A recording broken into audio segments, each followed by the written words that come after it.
কি রানী মশাই, এই রাজ্যের দেখি বহুত হাল অবস্থা খারাপ হয়ে গেছে।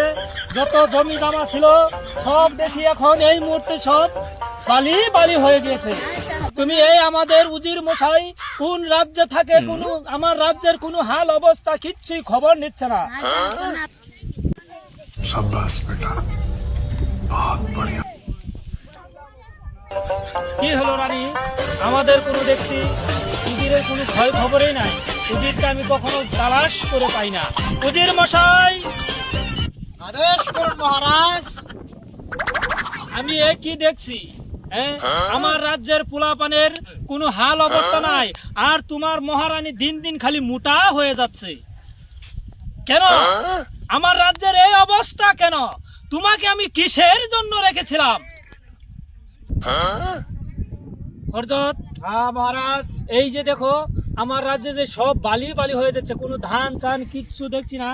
এ কেন রাজ্যের হাল, তুমি আমাকে বলো।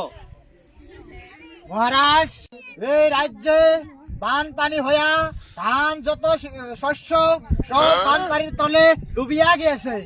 এই জন্য আজকে এই রাজ্যে বালি বালি হয়ে গেছে। আজকে বলো আমার রাজ্যে এখন এই মাহাত্ম কিভাবে চলবে, আমার এই রাজ্যের মানুষগুলো তুমি বলো।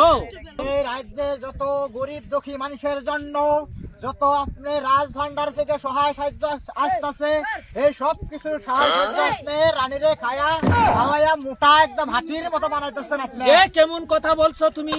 তোমাকে আমি এই মুহূর্তে এই রাজ্য থেকে বাহির করে দিতে হয়, তুমি আমার মুখে মুখে তুমি আমাকে তর্ক করে নিয়ে যাচ্ছ।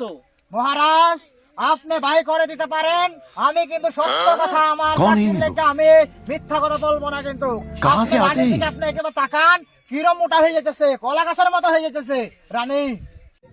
এখন এই রাজ্যের যত সহায় সাহায্য আছে আপনার রানীরে খাওয়ান আর খাওয়ায় মুড়া করেন। আমি এই চাকরি ছাইরা দিয়া আজ আমি চইলা গেলাম। যাও যাও, তোমার মতো আমার সেনাপতির কোনো দরকার নেই, যাও। बहुत बढ़िया।